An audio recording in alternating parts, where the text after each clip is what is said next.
بسم الله الرحمن الرحيم.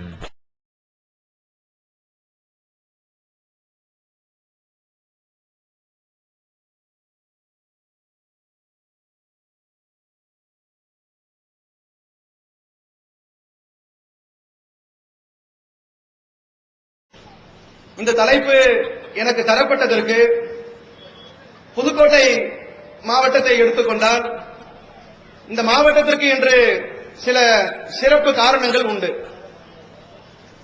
நம்முடைய அமைப்பை பொறுத்தவரை தமிழ்நாடு தௌஹீத் ஜமாத் என்கிற இந்த பேர் இயக்கம் ஏதோ ஓரிரு ஆண்டுகளுக்கு முன்பு உருவாக்கப்பட்ட அமைப்பு கிடையாது.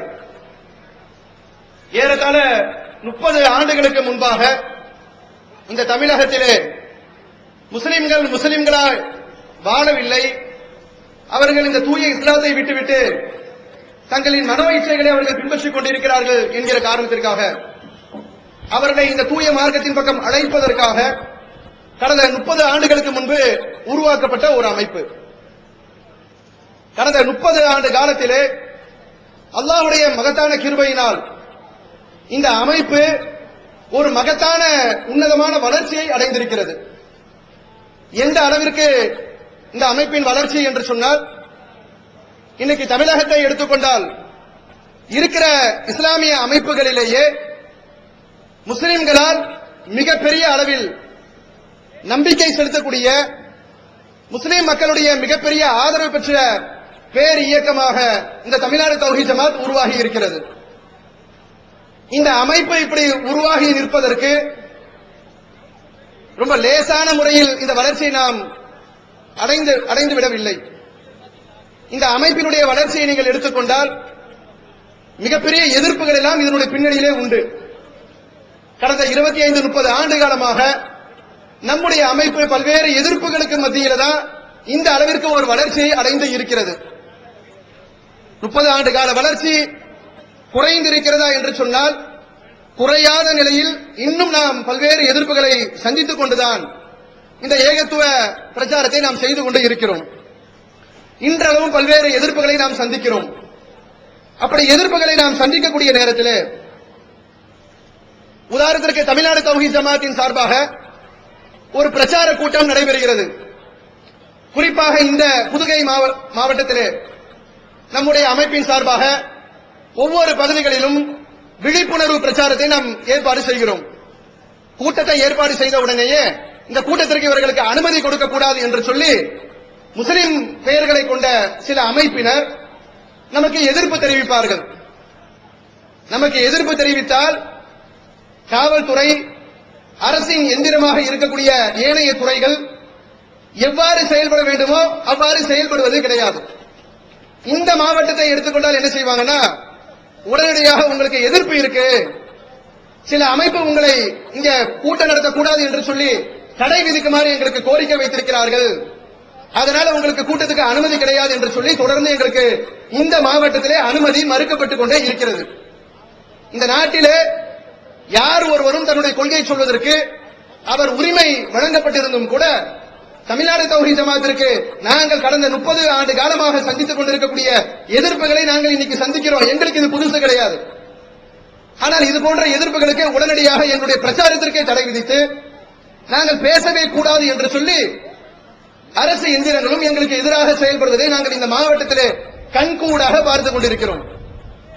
தொடர்ந்து இந்த மாவட்டத்தினுடைய கண்காணிப்பாளர் எஸ்பியினுடைய கவனத்திற்கும் கொண்டு சென்றிருக்கிறோம். இந்த அளவிற்கு அவருடைய பார்வைக்கு கொண்டு சென்ற பிறகும் கூட தொடர்ந்து எங்களுடைய எதிர்ப்பு, எங்களுக்கு ஏற்படுகின்ற எதிர்ப்புகளை காரணம் காட்டி எங்களுடைய பிரச்சாரத்திற்கும் எங்களுடைய ஏனைய பணிகளுக்கும் தடை விதிக்கக்கூடிய ஒரு சூழல் இருக்கின்ற காரணத்தினால் நாங்கள் தமிழ்நாடு தௌஹீத் ஜமாத் என்று சொல்லக்கூடிய இந்த அமைப்பு எப்படிப்பட்ட அமைப்பு, நாங்கள் எவ்வாறு செயல்பட்டுக் கொண்டிருக்கிறோம், எங்களுடைய பணிகளை நீங்கள் தெரிந்து கொண்டுதான் நாங்கள் எப்படிப்பட்ட அமைப்பாக செயல்பட்டுக் கொண்டிருக்கிறோம் என்பதை அறிந்து கொண்டுதான் நீங்கள் எங்களுக்கு எதிர்ப்பு தெரிவிக்கிறீர்களா அல்லது எங்களுக்கு எதிராக செயல்படக்கூடியவர்களுக்கு ஆதரவாக நடக்கிறீங்களா என்பதை விளக்கி சொல்வதற்காகவும், இது போன்ற எதிர்ப்புகள் ஏற்படக்கூடிய நேரத்தில் எங்களை சாமானிய மக்கள் இருக்கிறாங்கல்ல, அது முஸ்லிம்களாக இருந்தாலும் சரி, முஸ்லிம் அல்லாத ஏனைய மக்களாக இருந்தாலும் சரி, வேற சமூக மக்களாக இருந்தாலும் சரி, அவங்க எப்படி பார்க்கறாங்கன்னா, எத்தனையோ அரசியல் கட்சி இருக்கு, எத்தனையோ இஸ்லாமிய அமைப்பு இருக்கு, அவங்க எல்லாம் கூட்டம் நடத்துறாங்க, அவங்களுக்கு எல்லாம் ஒருத்தரும் எதிர்ப்பு தெரிவிப்பது கிடையாது. தமிழ்நாடு தௌஹீத் ஜமாத் என்று சொன்ன உடனே எதுக்காக எதிர்க்கணும்? ஏன் உங்களுக்கு மட்டும் இப்படி கடுமையான எதிர்ப்பு இருக்க வேண்டும்? எதிர்ப்பு இருக்கு என்று சொன்னால் நீங்கள் சமூகத்திற்கு கேடு விளைவிக்கக்கூடிய அது மாதிரியான விஷயங்களை மக்களுக்கு மத்தியிலே கொண்டு போய் சேர்ப்பிக்கிறீங்க. நீங்க மக்களுக்கு நல்லது செய்யக்கூடியவர்களாக இருந்தால் எதனால் பிற அமைப்புகள் உங்களுக்கு எதிராக செயல்பட வேண்டும்? எதனால் காவல்துறை உங்களுடைய கூட்டத்திற்கும் உங்களுடைய பணிகளுக்கும் தடை விதிக்க வேண்டும்? அப்படி ஏற்படுகிறது என்று சொன்னால் நீங்கள் மக்களுக்கு எதிராக செயல்படுறீங்க. அது மாதிரியான எண்ணங்கள் பொதுவான மக்களுக்கு மத்தியிலே ஏற்படுவதையும் நாம் பார்க்கிறோம். அல்லது குழப்பமான நிலை, என்னதுக்கு எதிர்க்கிறாங்க, என்ன காரணமா இருக்கும்? வெளிப்படையா பார்த்தா தௌஹீத் ஜமாத் நல்ல அமைப்பு மாதிரி தெரியுது. அந்த அமைப்பிலே செயல்படக்கூடிய பிள்ளைகளை பார்த்தா எல்லாம் நல்ல மக்களாகத்தான் தெரியுது. ஆனால் இவர்களுக்கு மட்டும் எதிர்ப்புகள் அதிகமாக இருப்பதும், அந்த எதிர்ப்புகள் ஏற்பட்ட உடனேயே அவர்களுக்கு எதிர்ப்பாளர்களுக்கு ஏற்றவாறு காவல்துறை செயல்படுவதும், இவர்கள் மக்களுடைய நலனுக்கு எதிராக கருத்துக்கள் சொல்லக்கூடிய அமைப்பாக இருப்பாங்களோ அல்லது மக்களுடைய நலனுக்கு எதிராக செயல்படக்கூடிய அமைப்பாக இருப்பாங்களோ என்று சொல்லி சில பேருக்கு எங்களை பற்றி அறிந்து கொள்ளாத மக்கள் அது போன்ற எண்ணங்கள் ஏற்படுவதற்கும் ஒரு வாய்ப்பு ஏற்படுகிறது. அப்ப இது பேசப்பட வேண்டும். மக்களுக்கு மத்தியில ஒரு பொதுக்கூட்டம் என்கிற பெயரில் ஒரு மாநாடாக மக்கள் ஒன்று திரட்டப்பட்டு இந்த மாவட்டத்திற்கு ஒரு செய்தி சொல்லப்பட வேண்டும் என்பதற்காகத்தான் இந்த கூட்டம், இந்த மாநாடு இந்த இடத்திலே ஏற்பாடு செய்யப்பட்டிருக்கிறது. தமிழ்நாடு தௌஹீத் ஜமாத்தை பொறுத்தவரை அமைப்பினுடைய மிக முக்கியமான கடமை, எங்களுடைய முக்கியமான செயல்பாடை எடுத்துக்கொண்டால் தூய இஸ்லாமிய மார்க்கத்தை பிற மக்களுக்கு கொண்டு போய் சேர்ப்பிப்பது. இதான் எங்களுடைய அடிப்படையான பணி. இதை நிர்பந்திக்க மாட்டோம், யாரையும் கட்டாயப்படுத்த மாட்டோம், யாரையும் கஷ்டப்படுத்த மாட்டோம், யார் முகமும் சுளிக்கும் விதமாக பேச மாட்டோம்.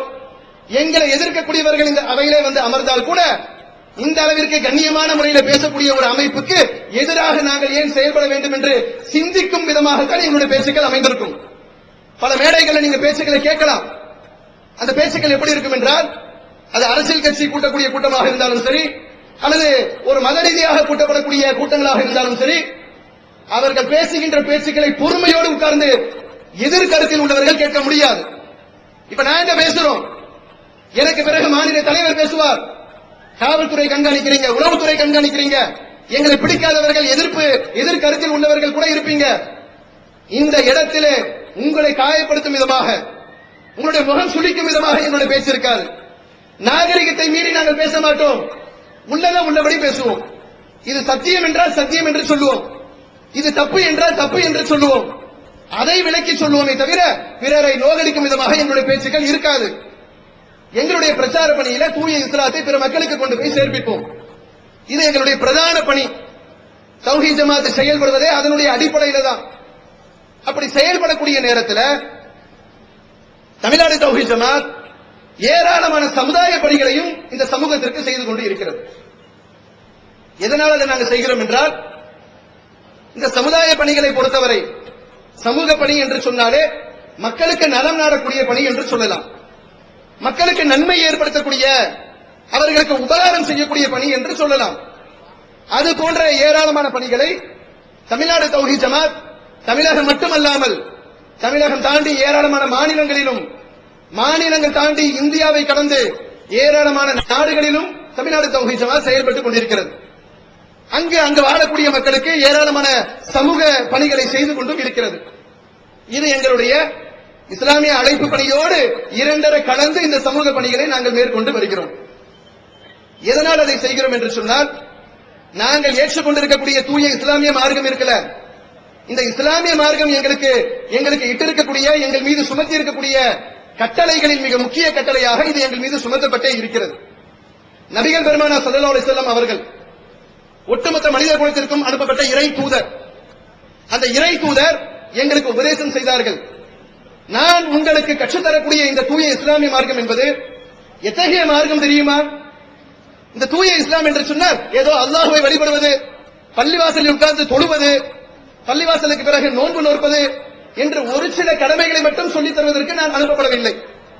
நான் இறை தூதராக உங்களுக்கு இஸ்லாத்தை எடுத்து சொல்வதற்கு வந்திருக்கிறேனே, அந்த தூய இஸ்லாமிய மார்க்கம் என்பது எப்படிப்பட்ட மார்க்கம் என்றால், அந்த மார்க்கத்தில் இருக்கக்கூடிய அம்சம் எப்படிப்பட்ட அம்சம் என்று சொன்னால், அத்தீனு நஸீஹா என்று ஒரு சந்தர்ப்பத்திலே சொன்னார்கள்.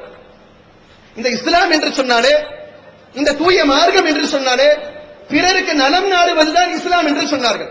ரொம்ப அழகான வார்த்தையில, ரொம்ப சுருக்கமான எழுத்துக்களை கொண்டு அல்லாஹ்வுடைய ரசூல் அவர்கள் சொல்லிவிட்டு சென்றிருக்கிறார்கள். தீனு நசிகா என்று சொன்னால், இந்த இஸ்லாம் என்று சொன்னாலே பிறருக்கு நலம் நாடுவதுதான். ஒருத்தரை எதிர்க்க தேவையில்லை. மக்களுக்கு நலம் நாடக்கூடிய இஸ்லாம் மார்க்கம் என்பது இஸ்லாமிய மார்க்கம் என்னும் பொழுது, அந்த தூய இஸ்லாமிய மார்க்கத்தை நாங்கள் மக்களுக்கு எடுத்துக்கொண்டு போய் சேர்ப்பிக்கிறோம் என்னும் பொழுது, மக்களுக்கு நலம் நாடக்கூடிய ஒரு அமைப்பு சமுதாயத்திற்கு தேவை. என்னதான் ஒரு அரசு இருந்தாலும், என்னதான் அரசுக்கு கீழே எந்திரங்கள் இருந்தாலும் அத்தனையுமே முழுமையாக பயன் தராது. அனைத்து தரப்பு மக்களுக்கும் அரசால் அனைத்து நலத்திட்டங்களையும் கொண்டு போய் சேர்ப்பிக்க முடியாது. எத்தனையோ தனியார் தொண்டு நிறுவனங்கள் இந்த சமூகத்திற்கு என்று பல்வேறு விதமான உபகாரங்களை செய்து கொண்டு இருக்கிறார்கள். அதுபோல் செயல்படக்கூடிய அமைப்புகளில் தமிழ்நாடு தௌஹீத் ஜமாத் ஒரு உயர்ந்த நிலையில், உன்னதமான நிலையில இருந்து இந்த பணிகளை செய்து கொண்டு இருக்கிறது. அப்ப எங்களுக்கு இதை செய்வதற்கு முக்கியமான காரணம் என்னவென்று சொன்னால், எங்களுக்கு அல்லாஹ்வுடைய தூதரவர்கள் கடமையாக சுமத்திருக்கிறாங்க. இந்த மார்க்கம் என்று சொன்னாலே பிறருக்கு நலம் நாடுவதுதான் என்று எங்களுக்கு அதை ஒரு கட்டளையாக சுமத்திட்டாங்க.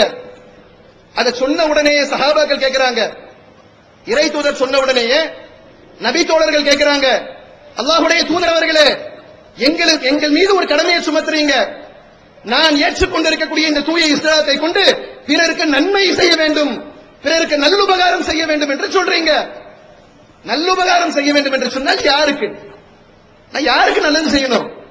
வெறும் எனக்கு வேண்டப்பட்ட மக்களுக்கா? என் வாப்பா உமாவுக்கா? நான் பெற்றெடுத்த பிள்ளைகளுக்கா? அதை விலக்கி சொல்லுங்கள் என்று கேட்கும் பொழுது அல்லாஹ்வுடைய தூதரவர்கள் அழகான முறையில் சொன்னாங்க, நீ நலம் நாட வேண்டும் என்று சொன்னால் உன்னை படைத்த இறைவனுக்கு நீ நலம் நாடக்கூடியவனாக இருக்கணும். நான் உங்களுக்கு தூதராக அனுப்பப்பட்டிருக்கிறேன், தூதர்களுக்கு நீங்கள் நலம் நாடக்கூடியவர்களாக இருக்கணும். அடுத்தது, மக்களுக்கு வேதம் கொடுக்கப்படுகிறது, அந்த வேதத்திற்கு நீங்கள் நலம் நாடக்கூடியவர்களாக இருக்கணும். அதே போன்று தலைவர்களாக இருக்கக்கூடியவர்கள், முஸ்லிம்களின் தலைவர்களாக இருக்கக்கூடிய தலைவர்களுக்கு நலம் நாடக்கூடியவர்களாக இருக்கணும். ஐந்தாவதாக சொன்னார்கள், நலம் நாடுதல் என்று சொன்னால் பொதுவான அனைத்து மக்களுக்கும், எல்லா மக்களுக்கும், மதங்களை கடந்து, ஜாதிகளை கடந்து, இன ரீதியாக எங்க இனத்தை சேர்ந்தவன், நீங்கள் எல்லாம் முஸ்லீம், நீங்கள் எல்லாம் முஸ்லீம் அல்லாத கூட்டம் என்று பிரித்து செயல்படக்கூடிய விதமாக இல்ல, எல்லா மக்களுக்கும் நீங்கள் நலம் நாடக்கூடியவர்களாக இருக்க வேண்டும் என்று சொல்லி நபிகள் பெருமானார் ஸல்லல்லாஹு அலைஹி வஸல்லம் அவர்கள் எங்கள் மீது சுமத்தி இருக்கிறாங்க. எங்களுடைய மார்க்க கடமையை எடுத்துக்கொண்டாலும் இந்த இஸ்லாமிய மார்க்கத்தில் நாங்கள் இருக்கிறோம், முஸ்லிம்கள் இஸ்லாமிய மார்க்கத்தை பின்பற்றக்கூடியவர்களாக இருக்கிறாங்க. எங்களுடைய மார்க்க கடமைகளை நீங்கள் எடுத்துக்கொண்டாலும் கூட பிறரால் அறிந்து கொள்ளும் விதமாக, இந்த மார்க்கம் என்பது அடுத்தவர்களுக்கு நலம் நாடக்கூடியதுதான் என்பதை புரிந்து கொள்ளும் விதமாக எங்களுடைய கடமைகளும், எங்களுடைய பெருநாள், நாங்கள் கொண்டாடக்கூடிய 2 பெருநாட்களும் அமைந்திருப்பதை கூட நீங்க பார்க்கலாம். முஸ்லிம்களுக்கு 2 பெருநாட்கள், வேற விழாக்கள் எங்களுக்கு கிடையாது. ஒன்று நோன்பு மாதம் முடிந்த பிறகு நாங்கள் மகிழ்ச்சியோடு கொண்டாடக்கூடிய ரமலான் என்கிற ஒரு பெருநாள், மற்றொன்று ஹஜ் பெருநாள். இந்த 2 பெருநாட்கள் தான் முஸ்லிம்களுக்கு. இந்த 2 பெருநாட்களில் ரமலான் என்கிற பெருநாளை எடுத்துக்கொண்டால், அந்த கடமை, அந்த ரமலான் என்கிற அந்த பெருநாளில் எங்களது கடமையான தொழுகையை நாங்கள் நிறைவேற்றுவதற்கு முன்பாக எங்களுடைய மார்க்கம் எப்படி எங்கள் மீது கடமையை சுமத்தி இருக்கிறது என்று சொன்னால், அங்கு செல்வதற்கு முன்பாக நீங்கள் ஏழை எளிய மக்களுக்கு அவர்களுக்கு உரிய தர்மத்தை செய்துவிட்டு தான் செல்ல வேண்டும் என்று எங்கள் மீது கட்டளையாக சுமத்திருக்கிறது. எந்த ஒரு முஸ்லிமாக இருந்தாலும் சரி, ரமலான் ஃபித்ரா என்கிற தர்மத்தை அவர் தொலை செல்வதற்கு முன்பாக ஏழை எளிய மக்களை தேடி போய் பார்க்கணும். கடவுள் இறைவன் எனக்கு வசதியை கொடுத்திருக்கிறான், நல்லா சாப்பிட முடியும், நல்ல ஆடைகளை உடுத்த முடியும்.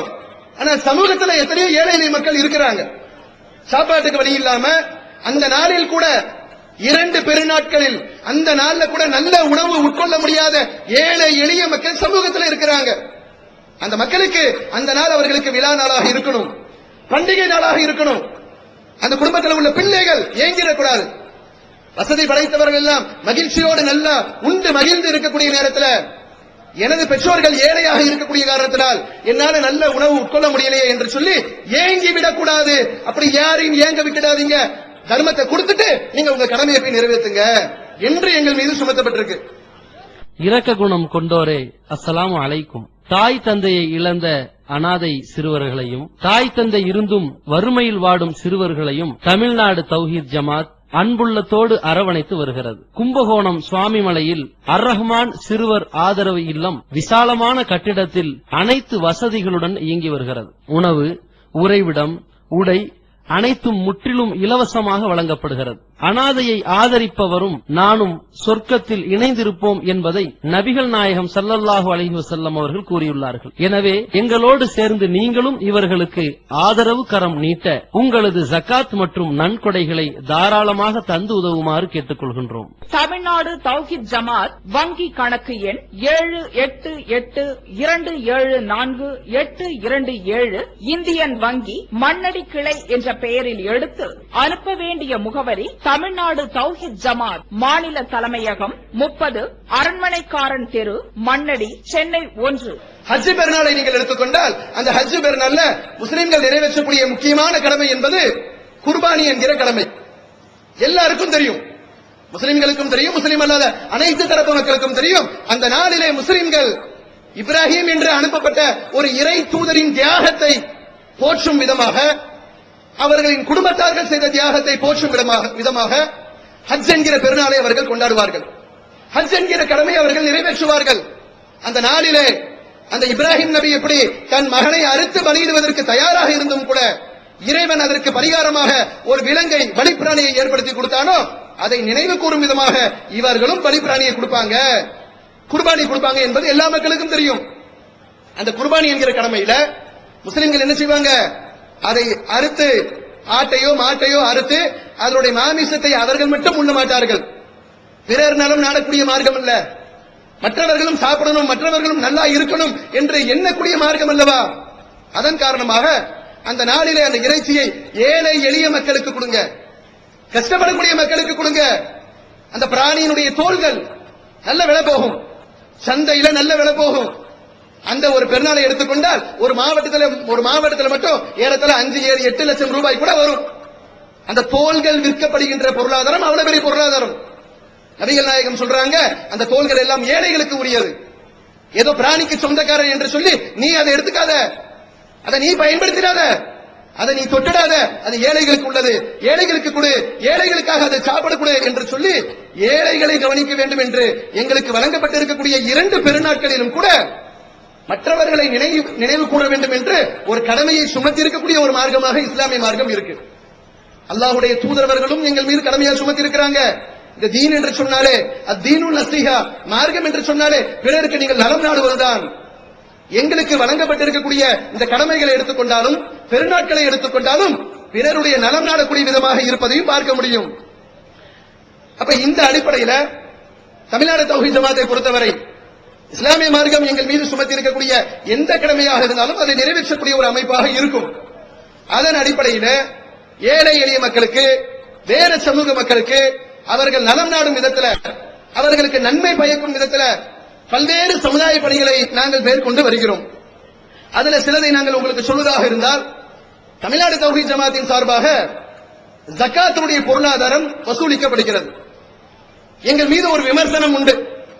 என்ன விமர்சனம் செய்வாங்கன்னா, இந்த எதிர்ப்பாளர்கள் என்று சொல்லிட்டு சில பேர் இருக்காங்கல்ல, தமிழ்நாடு தௌஹீத் ஜமாத் கூட்டம் போடக்கூடாது, இந்த ஊர்ல என்ன கூட்டாட்டம் நடத்தலாம், மக்களுக்கு கேடு விளைவிக்கக்கூடிய எந்த நிகழ்ச்சி வேணாலும் நடத்தப்படலாம், ஆனால் தௌஹீத் ஜமாத்துக்காரர்கள் எங்கள் ஊர்ல கூட்டம் போட்டு பேசக்கூடாது என்று நினைக்கக்கூடிய எதிர்ப்பாளர்கள் இருக்காங்க இல்லையா, அவங்க எங்களை பார்த்து ஒரு விமர்சனம் செய்வாங்க. ஜக்காத்துல தௌஹீத் ஜமாத் ஒரு மோசமான கருத்தை மக்களுக்கு மத்தியில் விதைக்குது. ஒரு பொருளுக்கு ஒரு முறை ஜகாத் கொடுத்து விட்டால் அது போதும், அந்த பொருளுக்கு மீண்டும் தர வேண்டாம் என்று சொல்லுகிறார்கள். ஒரு பொருளுக்கும் மீண்டும் மீண்டும் ஜகாத் கொடுக்கணும். இப்படி ஜகாத் விஷயத்துல ஏழைகளுக்கு பொருளாதாரம் போய் சென்றடையக்கூடிய விஷயத்துல ஒரு பெரிய மோசடிக்காரர்களாக தௌஹீத் ஜமாத்தார்கள் செயல்படுகிறார்கள் என்று எங்கள் மீது ஒரு விமர்சனம் செய்வார்கள். ஆனா எங்களை விமர்சனம் செய்யக்கூடியவர்கள் எத்தனை லட்சம் ரூபாய், எத்தனை கோடி ரூபாய் மக்களிடத்தில் ஜகாத்தை வசூலிக்கிறாங்க, வசூலித்து அந்த பகுதியில் இருக்கக்கூடிய ஏழை எளிய மக்களுக்கு எந்த அளவுக்கு உதவி செய்யறாங்க என்று பொதுவான கண்ணோட்டத்தில் நீங்க பாத்தீங்கன்னா, அல்லாஹ் அக்பர், அல்லாஹ் பெரியவன். தமிழ்நாடு தௌஹீத் ஜமாத் பல லட்சக்கணக்கான ரூபாய்களை ஒவ்வொரு ஆண்டும் ஜகாத்தாக வசூலித்து ஏழை எளிய மக்களுக்கு உதவக்கூடிய விதமாக, அதில் நாங்கள் பாரபட்சம் பார்க்க மாட்டோம். பொருளாதாரத்தை வசூலித்து தமிழ்நாடு தௌஹீத் ஜமாத் செய்யக்கூடிய ஜகாத் உதவியை பொறுத்தவரையில இது முஸ்லிம்களுக்கு மட்டும்தான், இஸ்லாமியர்கள் மட்டும்தான் பயன்பெறணும் அப்படின்னு நினைக்க மாட்டோம். யார் ஒருவர் ஜகாத் விஷயத்துல தப்பான கருத்தை மக்களுக்கு மத்தியிலே முன்வைக்கிறார்கள் என்று சொல்கிறார்களோ இந்த ஜமாத் தான் இருக்கிற அமைப்புகளிலேயே மிகப்பெரிய பொருளாதாரத்தை ஒவ்வொரு ஆண்டும் பெரிய பொருளாதாரம் வசூலிக்கப்பட்டு அதன் மூலமாக மத ரீதியான எந்த வேறுபாடும் இல்லாமல் அனைத்து தரப்பு மக்களுக்கும் ஜகாத் மூலமாக ஏழை எளிய மக்களுக்கு உதவி பெறும் விதத்தில் இந்த ஜமாத் செயல்பட்டுக் கொண்டிருப்பதை ஒரு அரிய பணியாக நாம் சொல்ல முடியும். வாழ்வாதார இல்லைன்னு வருவாங்க, மருத்துவ உதவின்னு வருவாங்க, கொண்டாட்டியை கொண்டு போய் ஆஸ்பத்திரியில் சேர்த்திருக்கிறோம், எங்களுக்கு உதவி செய்யுங்க, எங்களுக்கு காசு பணம் இல்ல, ரொம்ப கஷ்டப்படக்கூடிய மக்களாக இருக்கிறோம், எங்களை நம்பி கடன் கூட கொடுக்க மாட்டாங்க, எங்களுக்கு உதவி செய்யுங்கள் என்று சொல்லி மதங்களை கடந்து மக்கள் எங்களிடத்தில் உதவி கேட்டு வருவாங்க. அப்படி வரக்கூடிய மக்களுக்கு தமிழ்நாடு தௌஹீத் ஜமாத்ல மனுக்கள் பெறப்பட்டு ஒவ்வொரு மாதமும் அதற்கென்ற அந்த மனுக்கள் பரிசீலனை செய்யப்பட்டு ஒவ்வொரு மாதமும் லட்சக்கணக்கான ரூபாய் ஜகாத்தாக ஏழை எளிய மக்களுக்கு உதவிகளை நாம் செய்து கொண்டு இருக்கிறோம். இந்த சமுதாயத்திற்கு இந்த ஜமாத் எவ்வளவு அவசியம் என்பதை உணர்வதற்காக நாம் இதை சொல்றோம். பெருமைக்காக சொல்லல, பகட்டுக்காக சொல்லல, நாங்க எங்களை விட்டா ஆள் இல்லை என்று மேடையில பேசிவிட்டு செல்வதற்காகவும் நாங்கள் சொல்லல. தமிழ்நாடு தௌஹீத் ஜமாத் என்கிற ஒரு அமைப்பை எதிர்ப்பதற்கு முன்பாக நாங்கள் யாரு, நாங்கள் எவ்வாறு செயல்பட்டுக் கொண்டிருக்கிறோம், எங்கள் மீது இந்த சமுதாய மக்கள் எவ்வளவு பெரிய நம்பிக்கையை வைத்திருக்கிறார்கள், அவர்களின் நம்பிக்கையின் காரணமாக இந்த ஜமாத் எவ்வாறு செயல்பட்டுக் கொண்டிருக்கிறது என்பதை எல்லாம் சற்று கவனித்து விட்டுத்தான் எங்க விஷயத்தில் எங்களுக்கு எதிராக செயல்படக்கூடியவர்கள் நினைச்சு பார்க்கணும், நடவடிக்கையில் ஈடுபடணும். அதற்காக இதை மேற்கோள் காட்டுறோம்.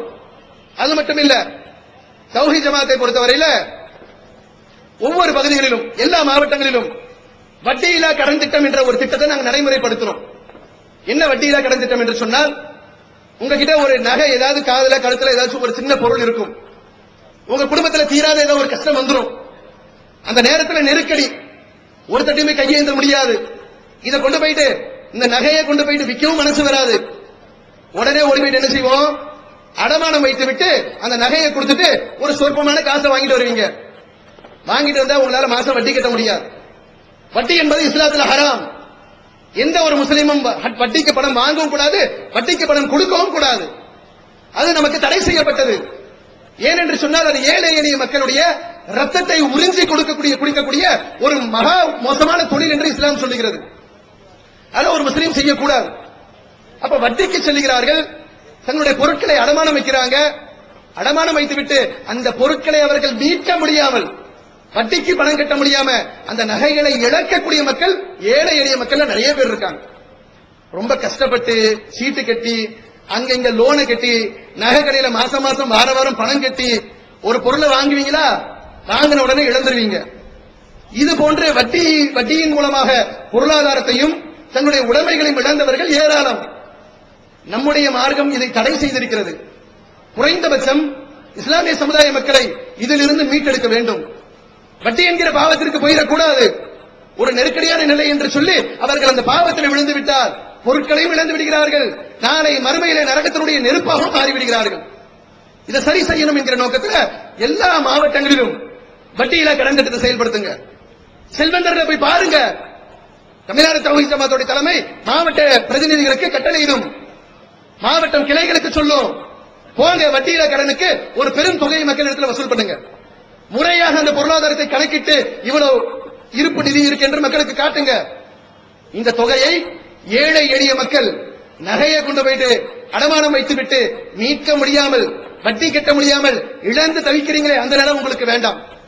தௌஹீத் ஜமாத்தில் இருக்கக்கூடிய வட்டியில்லா கடன் திட்டத்தில் உங்க நகையை கொண்டு கொடுங்க. நீங்க பணத்தை வாங்கிட்டு போங்க. 6 மாத காலம் உங்களுக்கு டைம் வேணுமா, 6 மாசத்துல நிலைமை சீராயிருமா, பணத்தை கொடுத்துட்டு உங்க பொருளை வாங்கிட்டு போங்க. அதுக்கு ஏதாச்சும் சர்வீஸ் சார்ஜ் வேணுமா அவங்க கேட்பாங்க. அந்த நேரத்தில் அவங்களுடைய பொருள் அப்படியே கிடைக்கும். 50,000 வாங்கிட்டு போயிருப்பாங்க, 50,000 கொண்டு கொடுப்பாங்க. 6 மாசத்துக்கு முன்னாடி நம்ம பணத்தை வாங்கிட்டு போனோம், 6 மாசம் கழிச்சு நம்மளுடைய நகையை மீட்க வந்திருக்கிறோம். மீட்க வந்தால் வச்சு பாதுகாத்ததற்கு ஏதாவது ஒண்ணு கொடுக்கணுமே, என்னமாவது கொடுக்கறோம்னு சொல்லுவாங்க. ஒண்ணும் வேணாம், எடுத்துட்டு போங்க. வட்டியிலிருந்து உங்களை மீட்பதற்கு தானே இந்த திட்டமே, மக்கள் கஷ்டப்படக்கூடாது என்பதற்காகத்தானே என்று சொல்லி அவர்களுக்கு வட்டி இல்லாத கடன் திட்டத்தை தமிழ்நாடு தௌஹீத் ஜமாத் தமிழகம் முழுவதும் ஒவ்வொரு மாவட்டங்களிலும் இதை நாங்கள் செயல்படுத்திக் கொண்டிருக்கிறோம்.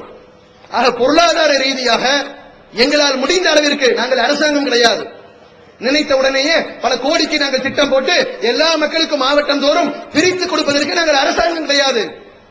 ஆனால் அல்லாஹ் ரப்பல் ஆலமீன் இந்த ஜமாத்தை எந்த நிலையில வச்சிருக்கிறான்னு கேட்டா, ஏதோ எங்களால் முடிந்த அளவிற்கு அனைத்து சமூக மக்களுக்கும், முஸ்லிம்கள் அல்லாத அனைத்து சமூக மக்களுக்கும் எங்களால் முடிந்த அளவிற்கு எங்களை நம்பி ஒப்படைக்கக்கூடிய அந்த பொருளாதாரத்தை அந்த ஏழை எளிய மக்களுக்கு கொண்டு போய் சேர்ப்பிக்கக்கூடிய ஒரு உன்னதமான பணியை அவர்களுக்கு உதவியாக செய்வதாக இருந்தாலும் சரி, வட்டியில்லா கடன் திட்டமாக கொடுப்பதாக இருந்தாலும் சரி, இந்த ஜமாத் மேற்கொண்டு வருகிறது.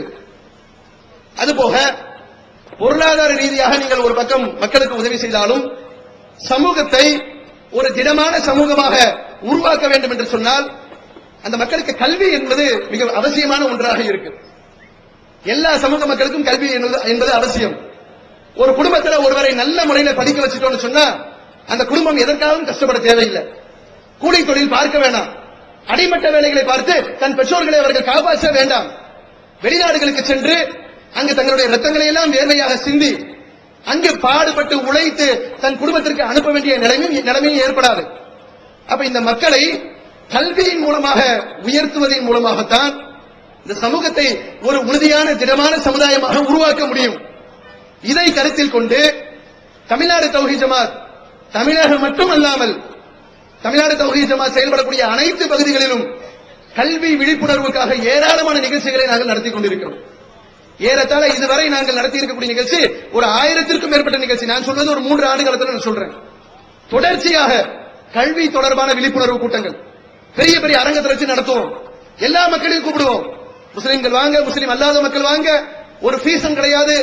அந்த நிகழ்ச்சியின் மூலமாக கல்வி தொடர்பான உங்களுடைய சந்தேகங்களுக்கு உங்களுக்கு விடை கிடைக்கும், கல்வி விழிப்புணர்வு கிடைக்கும்.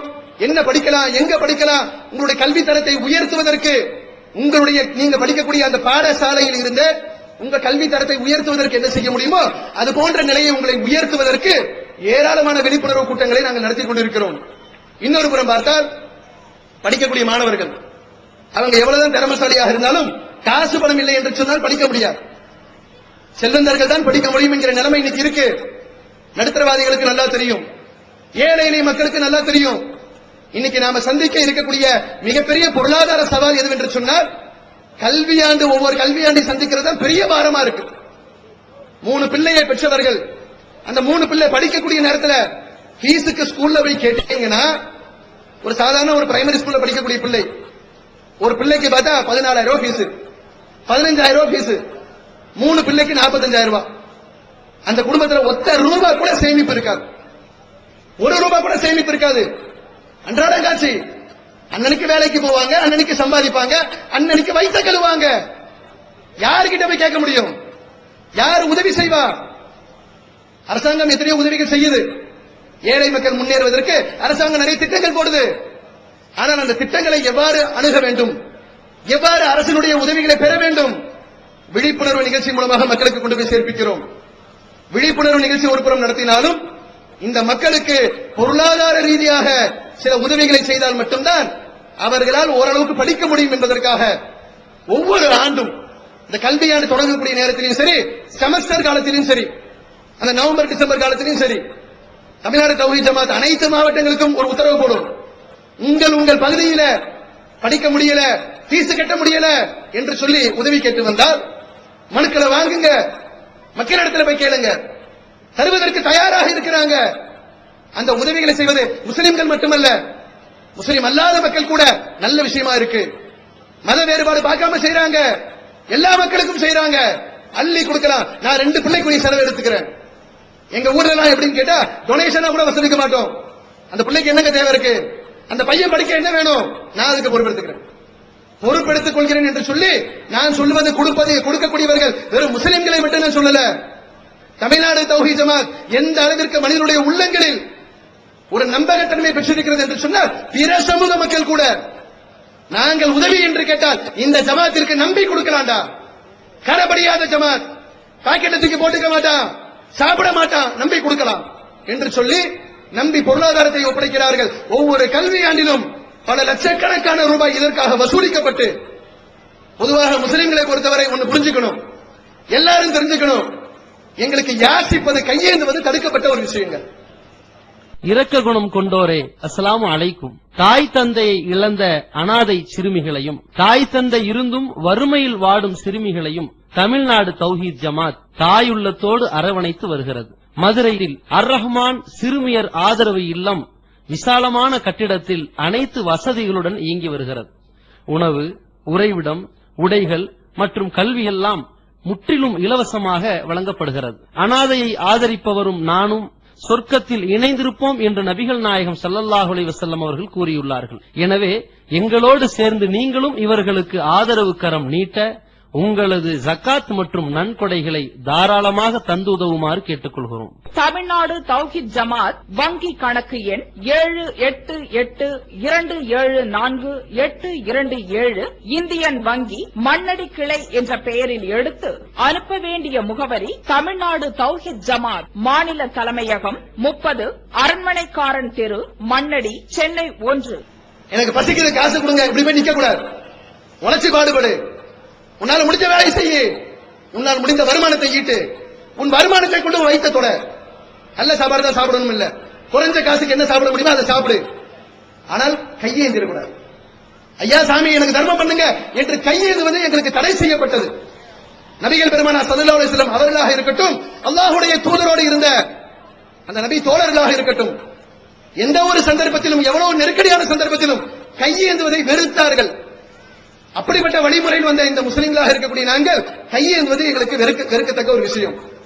ஆனாலும் கூட ஏழை மக்களுக்கு, பொதுவான மக்களுக்கு நலம் நாடக்கூடிய விஷயம், அவன் படிக்கணும், அவனுடைய வாழ்வாதாரம் உயரணும், நம்ம கிட்ட உதவின்னு வந்துட்டா நம்மால முடிந்ததை செய்யணும் என்பதற்காக தமிழ்நாடு தௌஹீத் ஜமாத்துடைய நிர்வாகிகள் கையேந்துவார்கள். மக்கள்கிட்ட போய் கேட்பாங்க, தர்மம் செய்யுங்க, எங்களுக்கு உதவி செய்யுங்க.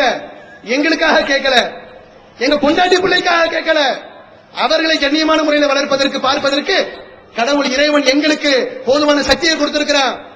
நாங்கள் கேட்டு வருவது பொதுமக்களுக்காக வரோம். ஏழை எளிய மக்கள் எங்களிடத்தில் உதவி கேட்டு வராங்க, படிக்க வைக்க முடியலன்னு வராங்க, அவர்களுக்காக நாங்கள் வந்திருக்கிறோம் என்று சொல்லி நாங்கள் கையேந்தாத சமுதாயம், தனவந்தர்கள் செல்வந்தர்கள் என்று அந்த மக்களிடத்தில் சென்று பொருளாதாரத்தை ஈட்டி இது போன்ற உதவிகளை மேற்கொண்டு வருகிறோம். மக்களுக்கு நலன் நாடக்கூடிய விஷயம் என்று சொன்னால் அவ்வளவு விஷயங்களை பட்டியல் போட்டு சொல்லலாம். தமிழ்நாடு தௌஹீத் ஜமாத்தை பற்றி சரியான முறையில் அறிந்திராத மக்கள் மட்டும்தான் எங்கள் விஷயத்துல எங்களை எதிர்க்க வேண்டும் என்ற எண்ணம் கூட அவர்களுக்கு ஏற்படும். நாங்கள் யார், நாங்கள் எவ்வாறு செயல்பட்டுக் கொண்டிருக்கிறோம், இதுல ஏதாவது தன்னலம் இருக்கா, ஏதாச்சும் சுயநலம் இருக்கா, இந்த அமைப்பு இவ்வளவு பெரிய வளர்ச்சியை பெற்ற பிறகும் கூட இதை கொண்டு ஏதேனும் அரசியல் ஆதாயம் வருதா என்று சிந்தித்து பார்த்தால் இந்த ஜமாத் எப்படி ஒரு அப்பனுக்கற்ற ஒரு ஜமாத், எப்படி பிறருடைய மக்கள் விஷயத்துல, சமூக நலன் விஷயத்துல அக்கறை காட்டக்கூடிய ஒரு அமைப்பு என்பதை அனைத்து தரப்பு மக்களும் புரிந்து கொள்ள முடியும். மக்களுக்கு செய்யக்கூடிய மலைக்க வைக்கும் பணிகள்ல ஒரு முக்கியமான பணியை சொல்வதாக இருந்தால் இந்த சமுதாயத்திற்காக நாங்கள் பெற்று தந்திருக்கக்கூடிய இடஒதுக்கீடு போராட்டத்தை சொல்லலாம்.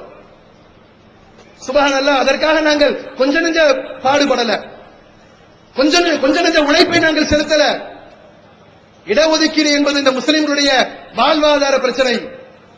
இந்த நாட்டிலே நாம் தலை நிமிர்ந்து கண்ணியமான முறையில் நாம் இதுவரைப்பட்ட கஷ்டங்களை நம்முடைய பிள்ளைகள், நம்முடைய பெற்றெடுத்த பிள்ளைகள் அவர்கள் படாமல் நல்ல ஒரு கண்ணியமான வாழ்க்கை வாழ வேண்டும் என்று சொன்னால் இந்த நாட்டிலே அரசின் இடஒதுக்கீடு நமக்கு கிடைக்கப்பெற வேண்டும். ஏறத்தாழ இந்த நாடு விடுதலை பெற்ற காலத்தில் இருந்து முஸ்லிம் தலைவர்களால் இந்த கோரிக்கை வைக்கப்பட்டுக் கொண்டுதான் இருக்குது. ஆட்சியாளர்களுக்கு மத்தியில் எங்களுக்கு இடஒதுக்கீடு கொடுங்க, எங்க பிள்ளைங்க படிக்கணும், அரசு உத்தியோகத்திற்கு போகணும், நாங்க மட்டும் ஏன் கூலி தொழிலாளியாக இருக்கணும், நாங்கள் மட்டும் ஏன் வெளிநாட்டில் அடிமை வேலைகளை பார்க்கணும், நாங்களும் இந்த நாட்டிலே பிற சமூக மக்கள் வாழ்வது போன்று கண்ணியமான முறையில் வாழ வேண்டுமே, எங்களுக்கு இடஒதுக்கீடு கொடுங்கள் என்று சொல்லி எத்தனையோ தலைவர்கள் நீண்ட காலமாக சட்டமன்றத்தில் குரல் கொடுத்தாங்க, நாடாளுமன்றத்தில் குரல் கொடுத்தாங்க. ஆனால் குரல் கொடுத்தும் கூட முஸ்லிம்களுக்கு ஜீவாதார பிரச்சனையாக இருக்கக்கூடிய இந்த இடஒதுக்கீடு என்பது எட்டாத கடியாக மட்டுமே இருந்தது. அப்படிப்பட்ட சந்தர்ப்பத்தில் நாம ஒரு அமைப்பை உருவாக்குறோம். 1995 தமிழ்நாடு முஸ்லிம் முன்னேற்ற கழகம் என்கிற ஒரு அமைப்பை நாம் உருவாக்குகிறோம்.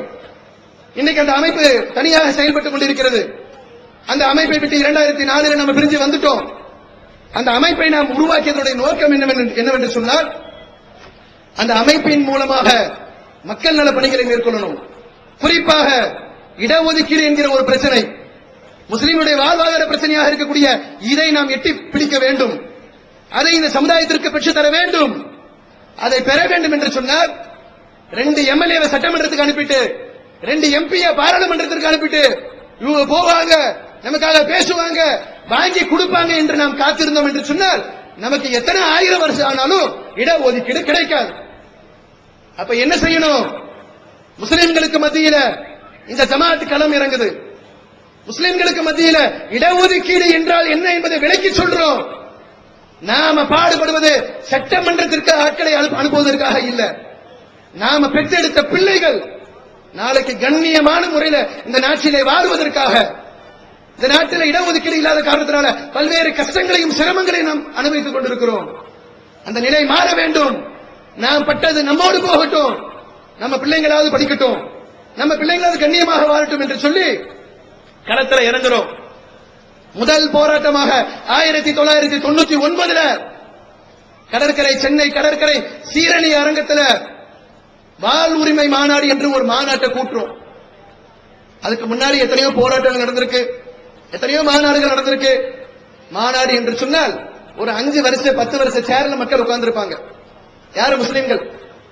முஸ்லிம் கட்சி தலைவர்கள் மேடையில் நின்று பேசுவாங்க. இந்த சமுதாயத்திற்கு இடஒதுக்கீடு என்பது எவ்வளவு முக்கியம் தெரியுமா? ஆட்சியாளர்களை கொடுத்து விடுங்கள் என்று சொன்னால் 180 200 பேர் உட்கார வச்சுட்டு உங்களை கேட்பாங்களா? அந்த கோரிக்கை அரசாங்கத்திற்கு போய் சேராது. காவல்துறையோ உளவுத்துறையோ கொண்டு போய் சேர்ப்பிக்க மாட்டார்கள். இந்த கூட்டத்தினுடைய கோரிக்கைக்கு ஏன் அவ்வளவு பெரிய முக்கியத்துவம் கொடுக்கணும்? கண்டுக்காம விட்டுடுவாங்க. அப்ப அந்த 1999 வாழ் உரிமை மாநாடு என்ற ஒரு மாநாடு நடைபெறுகிறது.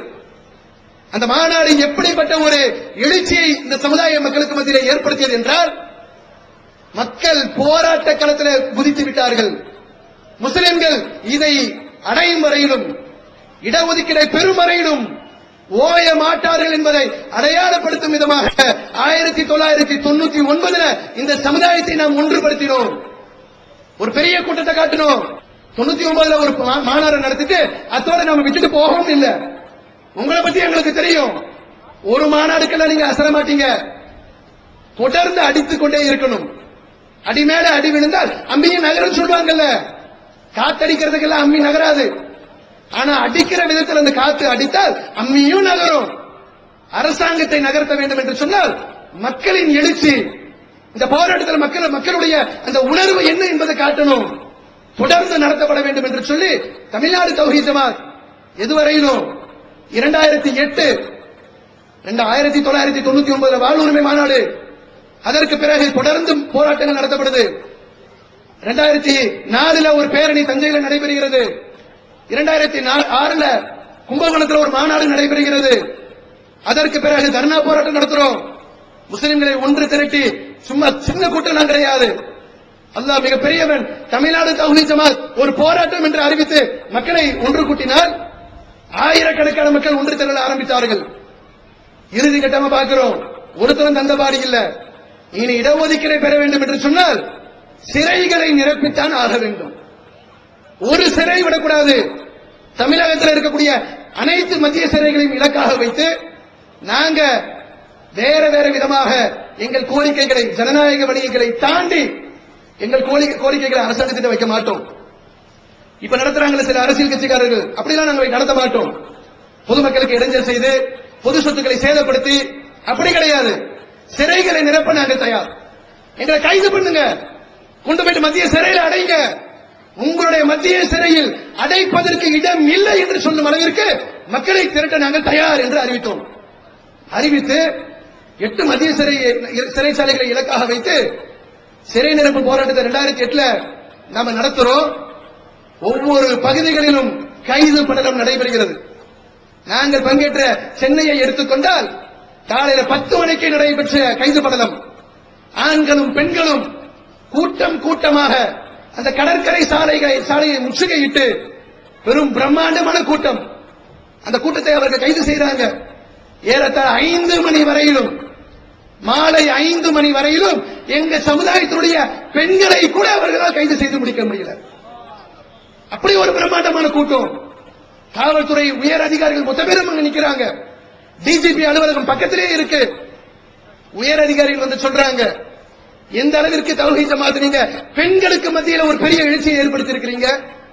அடிப்படை பெண்கள் என்று சொல்லப்பட்ட சமுதாயம், வீட்டை விட்டு வெளியே வர மாட்டீங்க, உங்களுக்கு சத்தம் போட்டு கூட பேச தெரியாது. ஆனால் கைது போராட்டம் என்று சொன்னால் கூட்டம் கூட்டமாக நீங்கள் கைதாவதற்கு வரீங்க. இப்படிப்பட்ட ஒரு எழுச்சியை நீங்கள் இந்த சமுதாயத்தில் ஏற்படுத்திருக்கீங்க என்று சொல்லி அதிகாரிகள், உயர் அதிகாரிகள் போற்றும் விதத்தில் அல்லாஹ் ரப்பல் ஆலமீன் அந்த சிறை நிரப்பு போராட்டத்தை நடத்தி கொடுத்தா, அல்லாஹ்வுடைய மகத்தான கிருபையினால் அதற்கு அடுத்த ஆண்டு நமக்கு அறிவிப்பு வருகிறது. முஸ்லிம்களுக்கு தமிழகத்தில் 3.5 விழுக்காடு இடஒதுக்கீடு, தனி இடஒதுக்கீடு வழங்கப்பட்டு விட்டது என்ற அறிவிப்பு வந்துருச்சு. அப்ப இந்த சிறை நிரப்பு போராட்டங்கள் உட்பட நாம் நடத்திய மாநாடுகள், போராட்டங்கள், இந்த இடஒதுக்கீடு இந்த சமுதாயத்திற்கு கிடைக்க பெற வேண்டும். சும்மா ஒரு தடவை கத்திட்டு கலைஞ்சிட்டோம் சொன்னா கிடைக்காது. தொடர்ந்து போராடணும். என்ன தியானம் செஞ்சாலும் பரவாயில்ல, நான் மௌத்தா போனாலும் நம்ம பிள்ளைங்க நல்லா இருக்கணும் என்ற எண்ணத்துல சமுதாயத்தை களத்தில் நாங்கள் இறக்கி விட்டோம். இன்னைக்கு கிடைக்கவே கிடைக்காது. முஸ்லிம்களுக்கு இடஒதுக்கீடா, இதெல்லாம் நினைச்சு பார்க்க முடியுமா என்று பேசிய முஸ்லிம்களுக்கு மத்தியிலேயே இன்று 3.5 பெற்று இருக்கிறோம். 3.5 பத்தாது. நாங்கள் முஸ்லிம்கள் 13 விழுக்காடுக்கு மேல இருக்கிறோம். எங்களுக்கு உயர்த்தி தர வேண்டும் என்கிற கோரிக்கை வைத்துக் கொண்டே இருக்கிறோம். உயர்த்தி தருவோம் என்று 2 ஆட்சியாளரும் சொல்லியிருக்கிறாங்க. வருகின்ற அக்டோபர் 8ஆம் தேதி சென்னையில் மீண்டும் தமிழகம் தழுவிய ஒரு மிகப்பெரிய போராட்டத்தை தமிழ்நாடு தௌஹீத் ஜமாத் அறிவித்திருக்கிறது. லட்சக்கணக்கான மக்கள் ஒன்று திரள வேண்டும். 3.5 எங்கள் சமுதாயத்திற்கு பத்தாது, அதிகப்படுத்திக் கொடுங்கள் என்று சொல்லி ஜனநாயக வழியில ஒரு போராட்டத்திற்கு இன்ஷா அல்லாஹ் உங்களுக்கு அழைப்பு கொடுத்திருக்கிறோம். அந்த அக்டோபர் 8 போராட்டத்திலும் நீங்கள் பங்கு பெற வேண்டும். அதே போன்று ஜமாத்தின் சார்பில் ஏராளமான மக்கள் நல பணிகள்ல இந்த ஜமாத் முதியோர் இல்லம், சிறுவர் இல்லம், சிறுமியர் இல்லம், ஆதரவற்ற சிறுவர் இல்லம், ஆதரவற்ற சிறுமியர் இல்லம், ஆதரவற்ற முதியோர் இல்லங்களை நடத்தி கொண்டிருக்கிறது. பெரும் சிரமத்திற்கு மத்தியில், ஏனென்று சொன்னால் ஒவ்வொரு மாதமும் அதற்கென்று பல ஆயிரக்கணக்கான லட்சக்கணக்கான ரூபாய்கள் செலவாகிக் கொண்டிருக்கிறது. ஆனா தௌஹீத் ஜமாத்தை பொறுத்தவரையிலும் அல்லாஹ் எப்படி உதவி செய்யறான்னு நமக்கு தெரியல. அறியாத புறத்திலிருந்து படைத்தவனின் உதவி இந்த ஜமாத்திற்கு கிடைத்துக் கொண்டிருக்கிறது என்பதற்கு இந்த நிறுவனங்கள் எல்லாம் ஒரு மிகப்பெரிய சான்று. ஏனென்று சொன்னால் மக்கள் பார்த்தா நம்ம வந்து ஆரம்பத்தில் சிறுவர் இல்லத்தை தொடங்கக்கூடிய நேரத்தில் ஒரு வாடகை கட்டடத்தில் நம்ம ஆரம்பிச்சோம். அதற்கு பிறகு நம்முடைய பணிகளை பார்க்கக்கூடிய மக்கள், நான் சொல்வது தௌஹீத் ஜமாத்தை சேர்ந்த மக்கள் அல்ல, தௌஹீத் ஜமாத்தை சாராத சுன்னத்துல் ஜமாத் என்று சொல்லக்கூடிய மக்கள் கூட தங்களுடைய இடங்களை நமக்கு தானமாக கொடுக்கிறாங்க. ஏக்கர் கணக்கில். நான் சொல்றதுல 1 சென்ட் 2 சென்ட் இல்ல. அரசாங்கம் பரிதாபத்திற்குள்ள மக்களுக்கு கொடுப்பாங்க, 1 சென்ட் நீங்க வச்சுக்கோங்க அப்படிலாம் சொல்லல. தமிழ்நாடு தௌஹீத் ஜமாத்திற்கு அப்படி இந்த 15 ஏக்கர் இடம் தான், இதை வச்சு பயன்படுத்து. இப்ப சமீபத்தில் ஒரு 3 ஏக்கர் இடம் சென்னையில தமிழ்நாடு தௌஹீத் ஜமாத்திற்கு என்று இன்னைக்கு இருக்கக்கூடிய சொத்துக்களை நீங்கள் எடுத்துக்கொண்டால் நாங்கள் மக்களுக்கு மத்தியிலே வசூலித்து காசு கொடுத்து வாங்கின இடம்ன்றது குறைவுதான். தமிழ்நாடு தௌஹீத் ஜமாத்திற்கு எல்லா ஊர்களிலும் சொத்து அல்லாஹ் கொடுத்திருக்கிறான். எல்லா இடங்களிலும் நமக்கு அலுவலகம் இருக்கு. அந்த அலுவலகங்களும் நாம் நடத்தக்கூடிய இந்த முதியோர் இல்லம், சிறுவர் இல்லம், சிறுமியர் இல்லம், இது போன்ற நிறுவனங்களும் அதற்காக கொடுக்கப்பட்ட இடங்களும். உதாரணத்திற்கு தஞ்சையில் இருக்கக்கூடிய ராஜகிரி பண்டாரவளையில் இருக்கக்கூடிய நம்முடைய முதியோர் இல்லம், அந்த முதியோர் இல்லம் என்பது என்ன? அங்க இருக்கக்கூடிய இடம் நமக்கு காசு கொடுத்து வாங்கினதா? பிரம்மாண்டமான நிலப்பரப்பு, ஏறத்தாழ 40க்கும் 50க்கும் மேற்பட்ட முதியவர்கள் அந்த முதியோர் இல்லத்தில் இருக்கிறாங்க. அரசு அனுமதியோடு நாம் அதை நடத்தி கொண்டிருக்கிறோம். எல்லாம் கையை விட்டுறான். அவனுக்கு ஒரு கடமை முடிஞ்ச பிறகு அப்பாவை கையை விட்டுறான், அம்மாவை வேணான்னு சொல்லிடுறான்.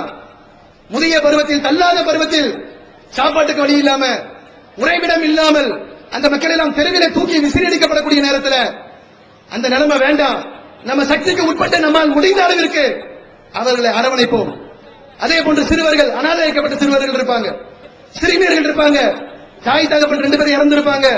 தகப்பன் இறந்து தாயால பிள்ளைகளை வளர்க்க முடியாத நிலைமை இருக்கும். ஒண்ணுக்கு சேருங்க. இப்ப பாருங்க, நம்முடைய உணர்வு பத்திரிகை எடுத்துக்கொண்டால் சேர்க்கைக்கு நாம் விளம்பரம் செய்து கொண்டிருக்கிறோம். சிறுவர் இல்லத்தில் சேர்க்கைக்கு, சிறுமியர் இல்லத்தில் சேர்க்கைக்கு விளம்பரம் செய்து கொண்டிருக்கிறோம். டிஎன்டிஜே நடத்தும் ஆதரவற்றோர் முதியோர் இல்லம் பெற்றோர்களை பராமரிக்க வேண்டிய பிள்ளைகள் தங்கள் மார்க்க கடமைகளை மறந்து அவர்களை வீட்டை விட்டு வெளியேற்றி எவ்வித ஆதரவும் இல்லாத அனாதைகளாக அடுத்த வேளை உணவுக்கு கூட யாருடைய உதவியையாவது எதிர்நோக்கி காத்திருக்க கூடியவர்களாக மாற்றி விடுகின்றனர். அவர்களை தத்தெடுத்து உணவு, உடை, இருப்பிடம் மற்றும் மருத்துவ தேவையை பூர்த்தி செய்து கொடுத்து பராமரிக்கும் சேவையை தமிழ்நாடு தௌஹீத் ஜமாத் மேற்கொண்டு வருகிறது. மறுமை வாழ்க்கைக்கு மகத்தான வெற்றி தரும் இதுபோன்ற சேவைகள் தொடர தங்களின் பொருளாதாரத்தை வாரி வழங்குவீர். உங்களது நன்கொடைகளை டிடியாகவோ செக்காகவோ மணி ஆர்டராகவோ அனுப்பலாம். டிடி அனுப்புபவர்கள் தமிழ்நாடு தௌஹீத் ஜமாஅத் வங்கி கணக்கு எண் 78827487 இந்தியன் வங்கி மண்ணடி கிளை என்ற பெயரில் எடுத்து அனுப்ப வேண்டிய முகவரி தமிழ்நாடு தௌஹீத் ஜமாஅத் மாநில தலைமையகம் 30 அரண்மனைக்காரன் தெரு மண்ணடி சென்னை 1. இதையெல்லாம் ஒரு பக்கம் செய்து கொண்டிருக்கக்கூடிய நேரத்தில் நமக்கு சிறுவர் இல்லம் இருக்கு. எங்க இருக்கு? சுவாமிமலை பக்கத்தில் இருக்கக்கூடிய தஞ்சை மாவட்டம் சுவாமிமலையில இருக்கு. அதே போன்று சிறுமியர் இல்லம் இருக்கு, மதுரையில இருக்கு. இப்ப என்னன்னு கேட்டா நம்முடைய பணிகளை பார்த்து இளையாங்குடி, சிவகங்கை மாவட்டம் இளையாங்குடியில மிகப்பெரிய நிலப்பரப்பில் இருக்கக்கூடிய ஏற்கனவே அனாதை இல்லமாக செயல்பட்டுக் கொண்டிருந்த ஒரு நிறுவனத்தை அப்படியே கொண்டு வந்து தமிழ்நாடு தௌஹீத் ஜமாஅத்ல கொடுக்கிறாங்க. பல கோடி ரூபாய் மதிப்புக்குள்ள சொத்தை நான் சொல்றேன். தௌஹீத் ஜமாஅத்ல கொண்டு வந்து கொடுக்கிறாங்க. கொடுக்கக்கூடியவர்கள் தௌஹீத்வாதிகள் கிடையாது, கொடுக்கக்கூடியவர்கள் தௌஹீத் ஜமாஅத்தை சேர்ந்த உறுப்பினர்கள் கிடையாது. பொதுவான மக்கள் பயன்படுத்துங்க. நீங்க கரெக்டா செய்யறீங்க, உங்களால செய்ய முடியும். மற்றவர்களை காட்டிலும் இந்த சமுதாயத்தில் உங்களுக்கு தான் நம்பகத்தன்மை இருக்கு. நம்பி ஒப்படைக்கிறோம், நீங்க நல்லபடியா வச்சு நடத்துவீங்க, எங்களை விட சிறப்பா நடத்துவீங்க. புடிங்க இந்த கோடான கோடி சொத்தைன்னு சொல்லி கையில சாவியை கொடுத்துட்டு போறாங்க. அதனுடைய விளம்பரமும் நம்முடைய ஜமாஅத்தினுடைய பத்திரிகையில வந்து வருவதை நீங்கள் பார்க்கலாம். அப்ப இது மாதிரியான நிறுவனங்களை கொண்டு நாம நம்முடைய மக்கள் நல பணிகளை செய்து கொண்டிருக்கிறோம். அது மட்டுமல்ல, இரத்த தானம் தமிழ்நாடு தௌஹீத் ஜமாஅத் செய்யக்கூடிய அரும் பணிகளில், மலைக்க வைக்கும் மக்கள் பணிகளில் இரத்த தான முகாமை குறிப்பிடாமல் இருக்க முடியாது. அது என்னவோ இந்த புதுக்கோட்டை மாவட்டத்தில் இருக்கக்கூடிய அதிகாரிகளுக்கு நம்முடைய ஜமாஅத்துடைய பணிகள் தெரியலையா, இல்ல தெரியாத மாதிரி நடிக்கிறாங்களா என்பது தெரியல. தமிழ்நாடு தௌஹீத் ஜமாஅத்தை பொறுத்தவரையில எங்களுடைய இந்த இரத்த தான சேவை என்பது எந்த அளவிற்கு, இந்த தமிழக அளவில், எல்லா மாநிலத்துக்கும் செய்கிறோம், தமிழக அளவில் தமிழ்நாடு தௌஹீத் ஜமாஅத் என்கிற எங்களின் இந்த அமைப்பு இந்த இரத்த தானத்தில் எந்த அளவிற்கு முத்திரை பதித்திருக்கிறது என்று சொன்னால், தமிழக அளவில் குறிப்பாக சென்னையில முதலிடத்தை அல்லாஹ் ரப்பல் ஆலமீன் பெற்றுக் கொடுத்தான். அப்படிப்பட்ட ஒரு உன்னதமான நிலையை 2006 பிடிச்சோம். சரி, ஒரு வேட்கை, நாமளும் முதலிடத்தை பிடிக்கணும் அப்படின்னு பிடிச்சிட்டு விட்டுட்டோமா? 2006 இருந்து இந்த 2012 வரையிலும் தமிழக அரசு எய்ட்ஸ் கட்டுப்பாட்டுத்துறை என்று சொல்லப்படக்கூடிய இரத்த தானம் மற்றும் எய்ட்ஸ் கட்டுப்பாட்டு அந்த நிறுவனமாக இருக்கக்கூடிய தமிழக அரசு ஒவ்வொரு ஆண்டும் பரிசு கொடுக்குது. அந்த ஒவ்வொரு ஆண்டும் கொடுக்கக்கூடிய பரிசை 2012 வரையிலும் ஏறத்தாழ 14-15,000 மக்கள் முஸ்லிம்கள் சென்னை சுற்றி இருக்கக்கூடிய பகுதியை மட்டும் நான் சொல்றேன். சென்னையை சுற்றி இருக்கக்கூடிய பகுதிகளில் மட்டும் தமிழ்நாடு தௌஹீத் ஜமாஅத்துடைய இந்த இரத்த தானத்தினுடைய முயற்சியாக அத்தனை ஆயிரக்கணக்கான மக்கள் அந்த இரத்த தான சேவையில் ஈடுபட்டு இன்னைக்கு தமிழக அளவில் இரத்த தான சேவையில் உயிர் காக்கும் பணியில் முதலிடத்தை அல்லாஹ் ரப்பல் ஆலமீன் இந்த ஜமாஅத்திற்கு கொடுத்திருக்கிறான் என்றால், இந்த ஜமாஅத்தை அரசாங்க எந்திரங்களும் எங்களை எதிர்க்கக்கூடிய அமைப்பினரும் எப்படி பார்க்கணும்? நாங்கள் சேவைச்சு அமைப்பா, எங்களை கிள்ளிக்கிற மாதிரி அப்படி கிள்ளி போட்ட முடியுமா? அல்லாஹ் ரப்பல் ஆலமீன் இப்படிப்பட்ட வளர்ச்சியை கொடுத்திருக்கிறான். அந்த மக்கள் சக்தியை நாங்கள் முறையாக பயன்படுத்திக் கொண்டிருக்கிறோம். சாதாரண வளர்ச்சி அல்லாஹ் எங்களுக்கு கொடுக்கல. சமீபத்தில் விஸ்வரூபம் என்கிற ஒரு படத்தினுடைய பிரச்சனை தமிழக அளவில் பெரிய விஸ்வரூபம் எடுத்தது. முஸ்லிம்களுக்கு எதிரான படம், முஸ்லிம்களை தீவிரவாதிகளாக சித்தரிக்கிறாங்க, படத்துக்கு அனுமதி கொடுக்க கூடாது என்று சொல்லி தமிழ்நாடு தௌஹீத் ஜமாஅத் உள்துறை செயலாளராக இருக்கக்கூடிய மதிப்பிற்குரிய ராஜகோபால் அவர்களை நேரடியாக சந்தித்து புகார் செய்கிறோம். இந்த படத்தை வெளியிடாதீங்க, வெளியிட அனுமதி கொடுக்காதீங்க என்று சொல்லி முறையிடுகின்றோம். சட்ட ஒழுங்கு பிரச்சனை வரும், யாராவது 4 பேர் உணர்ச்சி வசப்படுவான். அனுமதி கொடுக்காதீங்க என்று சொன்ன உடனேயே அரசாங்கம், தமிழக அரசாங்கம் உள்துறை செயலாளரை போய் பார்க்கிறோம். உடனடியாக 144 தடை உத்தரவை தமிழகம் முழுவதிலும் அனைத்து மாவட்ட ஆட்சியரை கொண்டும் அங்க 144 என்ற சட்டம் போடப்படுகிறது. படத்துக்கு தடை. இவர் போயிட்டு படத்தை வந்து வெளியிடுவதற்கு அந்த படத்தினுடைய நடிகர் அவர் என்ன செய்யறாரு? சட்டமன்றத்தை நீதிமன்றத்தை நாடி ஓடுறார். நீதிமன்றத்தில் வழக்கு போடுறாரு. வழக்கு போட்டு படத்தை வெளியிடலாம் என்று சொல்லி ஒரு செய்தி வருது. உடனடியாக அரசு வழக்கறிஞர் செய்யறாருன்னா அவர் அதற்கு மேல இருக்கக்கூடிய நீதிபதியை பார்த்து படத்துக்கு தடை விதிக்கிறார். படம் வெளிவருமா, வெளிவராதா, வெளிவந்த பிரச்சனைகள் ஏற்படும், சமுதாயத்தை பாதிக்கும். ஏற்கனவே முஸ்லிம்கள் என்று சொன்னாலே தீவிரவாதியாக பார்க்கிறான், தப்பான கோணத்தில் பார்க்கிறான். ஊடகத்துறையும் சினிமாக்களும் எங்களை அது போன்ற ஒரு சித்திரமாக உருவாக்கி விட்டது. இந்த படத்தை வெளியிட மாட்டோம், விட மாட்டோம் என்று சொல்லி நாங்கள் ஒரு போர்க்கொடி தூக்கிட்டு இருக்கக்கூடிய நேரத்தில் அந்த படத்தை வெளியிட வேண்டும் என்று சொல்லி அவரும் முயற்சி பண்றார். ஒரு 10 நாள் 15 நாள் சென்னை உட்பட அனைத்து மாவட்டங்களும் ஒரு பரபரப்பான ஒரு சூழல்ல இருக்கு. அந்த நேரத்தில் அதுவரை பேசாத முதலமைச்சர் அவர்கள் அனைத்து பத்திரிகைகளையும் கூட்டி பத்திரிகைக்கு பேட்டி கொடுக்கிறாங்க. விஸ்வரூபம் சம்பந்தமாக தேவையற்ற அரசியல் ஆதாயம் அடைவதற்கு சிலர் முயற்சி செய்து வருகிறார்கள். இந்த படத்தை வெளியிடாமல் தடை செய்யக்கூடிய 144 தடை உத்தரவை நான் தான் போட்டோம். கலெக்டர் போட்டாங்க, சும்மா போடல. சட்டம் ஒழுங்கு பிரச்சனை வரும் என்பதற்காக நாங்கள் போட்டோம். ஆனா அமெரிக்காவில் உட்கார்ந்துகிட்டு அந்த படத்தினுடைய நடிகர் சொல்றாரு, சின்ன சின்ன குழுக்கள் நடப்பா இந்த படத்துக்கு எதிராக செயல்படுது, என் படம் தமிழகத்தில் வெளிவரக்கூடாது என்று சொல்லி சின்ன சின்ன குழுக்கள் சொல்லுகிறார்கள். பெரிய சமுதாய எதிர்ப்பு கிடையாது என்று சொல்லி அங்க உட்கார்ந்துட்டு அவரு பில்டப் கொடுக்கிறார். அப்ப அதற்கு பதிலடி கொடுக்கும் விதமாக முதலமைச்சர் அவர்கள் பேசிய வார்த்தை என்ன வார்த்தை தெரியுமா? அது காவல்துறையில் இருக்கக்கூடிய, உளவுத்துறையில் இருக்கக்கூடிய, ஏனைய அரசு எந்திரங்களில் இருக்கக்கூடிய துறை அதிகாரிகளுக்கு தெரியுமா தெரியலையா? செய்திகளை நீங்க பாத்தீங்களா பார்க்கலையா என்று தெரியாது. அந்த சந்தர்ப்பத்திலே முதலமைச்சர் 10 நாள் மௌனமாக இருந்துவிட்டு அவர்கள் பேசி அந்த உரையிலே சொன்னார்கள், என்ன சொல்ற நீ, சின்ன குழு எதிர்ப்பதற்காக ஒரு படத்தை நான் தடை செஞ்சு வச்சிருக்கிறேனா? எனக்கு நீ அரசியல போட்டியாக இருக்கக்கூடிய நபரா நீ? நான் அரசியல் கரை கண்டவன் நானு, நீ சும்மா ஒரு சினிமா நடிகர், அவ்வளவுதான். எனக்கு நீ எப்படி போட்டியாக இருப்ப என்று சொல்லிவிட்டு அந்த அம்மா சொன்னாங்க, சின்ன குழு எதிர்ப்பதற்காக நான் படத்தை தடை செய்யவில்லை. அனைத்து இஸ்லாமிய அமைப்புகளும், இஸ்லாமிய கூட்டமைப்பின் சார்பாக எங்களுக்கு புகார் கொடுக்கப்பட்டது. தமிழ்நாடு தௌஹீத் ஜமாத் அவர்களும் புகார் செய்தார்கள். தெரியுமா உனக்கு என்று சொல்லி எல்லா மக்களுக்கும், இந்த ஜமாத்திற்கு எதிராக செயல்படக்கூடிய அனைத்து தரப்பு மக்களுக்கும் பதிலடி கொடுக்கும் விதமாக முதலமைச்சர் அவர்கள் பேசிய வார்த்தை, தமிழ்நாடு தௌஹீத் ஜமாத்தில் மட்டும் 7.5 லட்சம் உறுப்பினர்கள் கொண்ட ஒரு அமைப்பாக செயல்படுது. கிள்ளிக்கிற மாதிரி சொல்ற, சின்ன குழுன்னு சொல்ற, அவங்களை இறக்கி விட்டா அந்த சமுதாயத்துடைய பலம் உனக்கு என்ன தெரியுமா? 2010 ஜூலை 4 சென்னையை ஸ்தம்பிக்க செய்யக்கூடிய தீவுத்திடலில் ஒரு பிரம்மாண்டமான மாநாடை அவர்கள் கூட்டினார்கள். எந்த அரசியல் கட்சியும் இது மாதிரி கூட்டியது கிடையாது.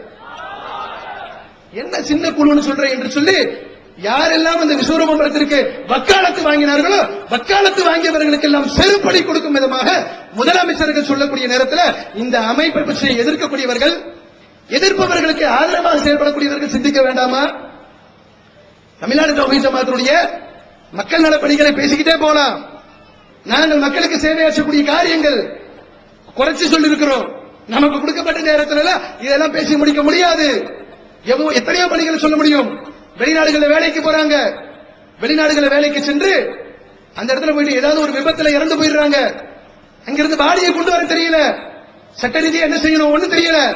தமிழ்நாடு தௌஹீத் ஜமாத்திற்கு உலகம் முழுவதிலும் பெரும்பாலான நாடுகள்ல நம்முடைய ஜமாத் இயங்கிக் கொண்டிருக்கிறது. அங்க இருக்க மக்கள்கிட்ட சொல்றோம். அது போன்ற சமீபத்தில் இந்த ஓராண்டு காலத்தில் ஏறத்தாழ ஒரு 3 நபர்களை, முஸ்லிம் அல்லாத நபர்கள் நான் சொல்றேன், முஸ்லிம் அல்லாத நபர்கள் நெல்லை கடையநல்லூரை சேர்ந்த ஒரு நபர், அதே மாதிரி இதே புதுக்கோட்டை மாவட்டத்தை அறந்தாங்கி சேர்ந்த ஒரு நபர் ரவி என்கிற சகோதரர் ஒருத்தர் இறந்து போனாரு. ரவி என்பவருக்கு உடல்நலம் சரியில்லாமல் வயிற்று பிரச்சனை வந்து, என்னால இங்க வேலை செய்ய முடியல, என்னை நாட்டுக்கு கூட்டிட்டு போயிருங்க, எனக்கு மருத்துவம் பாருங்க. மருத்துவம் பார்க்கப்பட்டது. இறந்து போனவர்களை அங்கிருந்து கொண்டு வருவதற்கு இந்திய தூதரகத்தை தொடர்பு கொண்டு அவர்களுக்கு உரிய ஏற்பாடுகளை செய்து அங்க இருந்து அந்த பாடியை கொண்டு வந்து அந்த குடும்பத்தாரிடம் ஒப்படைத்து, பிடிங்க, சாதாரணமா கொண்டு வர முடியாது, அதற்கென்று ஏராளமான அதுக்கு நடைமுறைகள் இருக்கு. அத்தனை நடைமுறைகளையும் ஜமாத் மேற்கொள்ளுகிறது. எத்தனையோ பணிகள், மக்கள் பணியில இந்த ஜமாத் எங்கள் நலனை பார்க்கிறது இல்ல, எங்கள் குடும்ப நலன் கூட எங்களுக்கு 2ஆம் பட்சம் தான். அடுத்தவர் பிரச்சனை என்று சொன்னால் நபிகள் பெருமானார் ஸல்லல்லாஹு அலைஹி வஸல்லம் அவர்கள் சொன்னார்களே, அத்தீனுன் நஸீஹா, இஸ்லாம் என்று சொன்னால், மார்க்கம் என்று சொன்னால் அது பிறருக்கு நலம் நாடுவதுதான். நம்முடைய நலன் எங்களுக்கு முக்கியம் இல்ல, இந்த ஜமாத்தில் இருக்கக்கூடிய நிர்வாகிகளுடைய நலன் எங்களுக்கு முக்கியம் இல்ல. மற்றவர்கள் பாதிப்பு என்று சொன்னால் அந்த பாதிப்புக்கு இந்த ஜமாத் எந்த அளவிற்கு களம் இறங்கி அவர்களுக்காக உதவி செய்ய முடியுமோ அந்த அளவிற்கு உதவிகளை செய்து கொண்டிருக்கிறோம். மலைக்க வைக்கக்கூடிய விஷயத்துல இந்த ஜமாத்து நிகழ்த்தவில்லை. இந்த ஜமாத்தில் இருக்கக்கூடிய நிர்வாகிகள் நிகழ்த்தவில்லை. மலைக்க வைக்கும் மக்கள் பணியை அல்லாஹ் ரப்பல் ஆலமீன் இந்த ஜமாத்தை கொண்டு நிகழ்த்திக் கொண்டிருக்கிறான். எங்களுடைய பணி தொடர்வதற்கு எங்களுக்காக துஆ செய்யுங்கள். மென்மேலும் இந்த ஜமாத்துடைய காரியங்கள், செயல்பாடுகள் அனைத்து தரப்பு மக்களுக்கும் சென்றடைவதற்கு எங்களுக்கு முழு ஒத்துழைப்பு கொடுங்கள். அற்பமான காரணங்களுக்காக இந்த ஜமாத்துடைய கூட்டத்திற்கு, இந்த ஜமாத்துடைய பிரச்சாரத்திற்கு, எங்களுடைய பணிகளுக்கு எதிராக எவராது களத்தில் நின்றால் இதை நடத்த விடாதீங்க, இந்த கூட்டத்தை பேச விடாதீங்க, இவங்க அயோக்கிய பயிலுங்க, இவன் வந்து திட்டிட்டு போவான், பேசிட்டு போவான் என்று சொல்லி யாரேனும் உங்களுக்கு மத்தியிலே வந்து நின்றால் அவர்கள் விஷயத்தில் கடுமையான நடவடிக்கையை காவல்துறை மேற்கொள்ள வேண்டும். எங்களுக்கு எதிரான எந்த கட்டுப்பாடுகளையும் விதிக்காதீர்கள். ஏன் என்று சொன்னால் தமிழக அளவில் இருக்கக்கூடிய தமிழ்நாடு தௌஹீத் ஜமாத் அனைத்து சமூக மக்களுக்கும் நலம் நாடக்கூடிய ஜமாத். இது போன்ற அமைப்புகள் இந்த சமுதாயத்திற்கு தேவை. அப்படி தேவைப்பட்டால் தான் அனைத்து தரப்பு மக்களுக்கும் ஏராளமான உதவிகள் சென்றடையும் என்று கூறி இந்த ஜமாத்துடைய பணிகள் மென்மேலும் வளர்ச்சி பெற அனைத்து மக்களும் துஆ செய்யுங்கள் என்று கேட்டு நிறைவு செய்கிறேன். வாஹிருதுவானா அல்ஹம்துலில்லாஹி ரப்பில் ஆலமீன். அஸ்ஸலாமு அலைக்கும் வரஹ்மத்துல்லாஹி வபரகாத்துஹு. அஸ்ஸலாமு அலைக்கும் வரஹ்மத்துல்லாஹி தஆலா வபரகாத்துஹு. தீர்மானம் வாசிக்கும் போது எல்லாரும் அல்லாஹ் அக்பர் என்று உங்கள் குரல்களை உயர்த்தி சொல்லுங்கள். அளவற்ற அருளாளனும் நிகரற்ற அன்புடையவனும் ஆகிய அல்லாஹ்வின் திருப்பெயரால் ஆரம்பம் செய்கிறேன். தமிழ்நாடு தௌஹீத் ஜமாத் புதுக்கோட்டை மாவட்டம் புதுக்கோட்டை நகரத்தில் 19/5/2013 ஞாயிறு அன்று நடைபெற்ற மாபெரும் தௌஹீத் எழுச்சி பொதுக்கூட்டத்தில் நிறைவேற்றப்பட்ட தீர்மானங்கள். தீர்மானம் 1. கடந்த சட்டமன்ற தேர்தல் பிரச்சாரத்தின் போது முஸ்லிம்களுக்கு வழங்கப்பட்ட 3.5% தனி இடஒதுக்கீட்டை அதிகப்படுத்தி தருவேன் என்று தமிழக முதல்வர் ஜெயலலிதா வாக்களித்தார். 2 ஆண்டுகள் கடந்த பின்னரும் இது குறித்து அவர் அசாத்திய மௌனம் சாதித்து வருகிறார். கொடுத்த வாக்கை நிறைவேற்றும் வகையில் முஸ்லிம்களுக்கு 7% இடஒதுக்கீட்டை அளிக்க வேண்டும் என்று இப்பொதுக்கூட்டத்தின் வாயிலாக தமிழக அரசை கேட்டுக்கொள்கிறோம். தீர்மானம் 2. நீதிபதி ரங்கநாத் மிஸ்ரா அவர்கள் முஸ்லிம்களுக்கு 10% தனியாக இடஒதுக்கீடு அளிக்க வேண்டும் என்று காரண காரியங்களுடன் பரிந்துரை செய்திருந்தார். மேலும் சென்ற நாடாளுமன்ற தேர்தல் பிரச்சாரத்தின் போது முஸ்லிம்களுக்கு தனி இடஒதுக்கீடு தருவதாக காங்கிரஸ் வாக்களித்தது. ஆனால் வாக்குறுதியை நிறைவேற்றாமல் முஸ்லிம் மக்களின் கோரிக்கையை அலட்சியம் செய்யும் மத்திய அரசை இப்பொதுக்கூட்டம் வன்மையாக கண்டிக்கிறது. நீதிபதி ரங்கநாத் மிஸ்ரா அவர்களின் பரிந்துரை அடிப்படையில் முஸ்லிம்களுக்கு தனியாக 10% இடஒதுக்கீடு வழங்க வேண்டும் என மத்திய அரசை பொதுக்கூட்டம் வற்புறுத்துகிறது. தீர்மானம் 3. தமிழக அளவில் முஸ்லிம்களுக்கு வழங்கப்பட்டுள்ள 3.5% இடஒதுக்கீட்டை 7% உயர்த்த கோரியும் மத்திய அரசின் கல்வி வேலைவாய்ப்பில் நீதிபதி ரங்கநாத் மிஸ்ரா அவர்களின் பரிந்துரையின்படி 10% முஸ்லிம்களுக்கு தனி இடஒதுக்கீடு வழங்க கோரியும் எதிர்வரும் அக்டோபர் 8ஆம் தேதி அன்று தமிழகத்தின் தலைநகரான சென்னையில் மாபெரும் வாழ்வுரிமை போராட்டம் நடத்துவது என தமிழ்நாடு தௌஹீத் ஜமாத்தின் மாநில தலைமை அறிவித்துள்ளது. இப்போராட்டத்திற்கு புதுக்கோட்டை மாவட்டத்தில் இருந்து பல்லாயிரக்கணக்கான மக்களை ஒன்று திரட்டி போராட்டம் வெற்றி பெற பாடுபடுவது என இக்கூட்டத்தின் வாயிலாக தீர்மானிக்கப்படுகிறது. தீர்மானம் 4. பான்பராக், குட்கா போன்ற புகையிலை பொருட்களை துணிச்சலுடன் தடை செய்த தமிழக அரசின் இச்செயலை தமிழ்நாடு தௌஹீத் ஜமாத் வரவேற்கிறது. ஆனால் தடை செய்யப்பட்ட இப்பொருட்கள் பல கடைகளில் பகிரங்கமாக விற்பனை ஆகிறது. இதை அரசு உடனடியாக கண்காணித்து கடும் நடவடிக்கை எடுக்க வேண்டும் என தமிழ்நாடு தௌஹீத் ஜமாத் கேட்டுக்கொள்கிறது. அதேபோன்று மனிதனுக்கு கேடு விளைவிக்கக்கூடிய புகையிலையினால் தயாரித்து விற்பனை செய்யப்படும் இதர பொருட்களையும் உடனடியாக தடை செய்ய வேண்டும் என தமிழ்நாடு தௌஹீத் ஜமாத் கேட்டுக்கொள்கிறது. தீர்மானம் 5. மக்கள் நலன் சார்ந்த விஷயங்களில் துணிச்சலுடனும் விவேகத்துடனும் முடிவெடுக்கும் தமிழக முதல்வர் அவர்கள் மதுவை தடை செய்வது விஷயத்தில் தயக்கம் காட்டி வருகிறார். எனவே மனித குலத்திற்கு பெரும் கேடு விளைவிக்கும் மதுவை உடனடியாக தடை செய்ய வேண்டும் என இக்கூட்டத்தின் வாயிலாக வற்புறுத்துகிறோம். தீர்மானம் 6. உயிர்காக்கும் உன்னத சேவையான இரத்த தான சேவையில் தமிழகத்தில் தொடர்ந்து முன்னிலை வகிக்கும் இந்த ஜமாத் வரதட்சணை எனும் வன்கொடுமைகளுக்கு எதிராகவும் மது, புகை, போதை பழக்கம், சூதாட்டம் போன்ற சமூக தீமைகளுக்கு எதிராகவும் மூட நம்பிக்கைகளுக்கு எதிராகவும் மாநிலமெங்கும் பிரச்சாரம் செய்து வருகிறது. ஆனால் புதுக்கோட்டை மாவட்டத்தில் பல பகுதிகளில் பிரச்சாரம் செய்வதற்கு காவல்துறையினரிடம் அனுமதி கேட்கும் பொழுது மாவட்டத்தில் பரவலாக காவல்துறையினரால் அனுமதி மறுக்கப்படுகிறது. இது காவல்துறையின் புரிந்துகொள்ளா போக்கினையே காட்டுகிறது. இந்த நிலை மாற வேண்டும் என்று புதுக்கோட்டை மாவட்ட காவல்துறையை இப்பொதுக்கூட்டத்தின் வாயிலாக கேட்டுக்கொள்கிறோம். பேச்சுரிமை என்பது ஜனநாயகத்தின் அடிப்படை உரிமைகளில் ஒன்றாகும். அப்படிப்பட்ட பேச்சுரிமையை மறுத்து அடாவடி செய்யும் கீரமங்கலம் காவல்துறை இப்பொதுக்கூட்டத்தின் வாயிலாக வன்மையாக கண்டிக்கிறோம். ஜனநாயகத்தின் அடிப்படை உரிமைகளை மறுப்பது ஜனநாயகத்திற்கு ஆரோக்கியமான போக்கு கிடையாது என்பதையும் எச்சரிக்கையாக கூறிக்கொள்கிறோம். தீர்மானம் 8.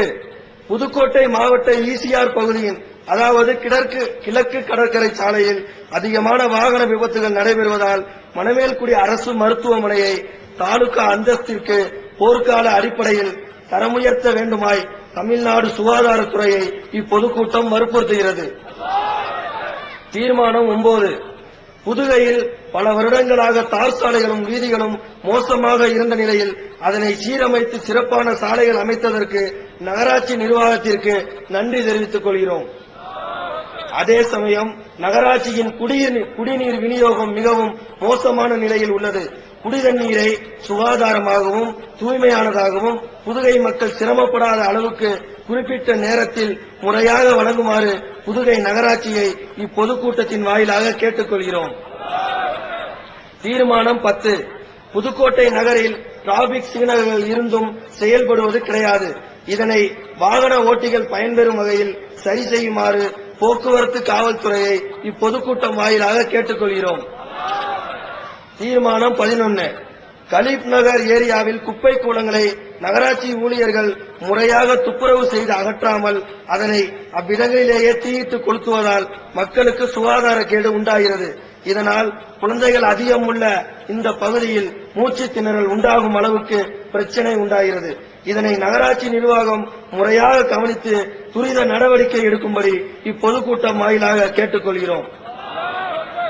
தீர்மானம் 12. புதுக்கோட்டையின் அனைத்து பகுதிகளிலும் பகல் மற்றும் இரவு நேரங்களில் தெரு நாய்களின் தொல்லை அதிகமாக இருப்பதால் மக்கள் நடமாட சிரமப்படுகிறார்கள். இதனால் பல பேர் நாய்க்கடியால் பாதிக்கப்பட்டுள்ளனர்.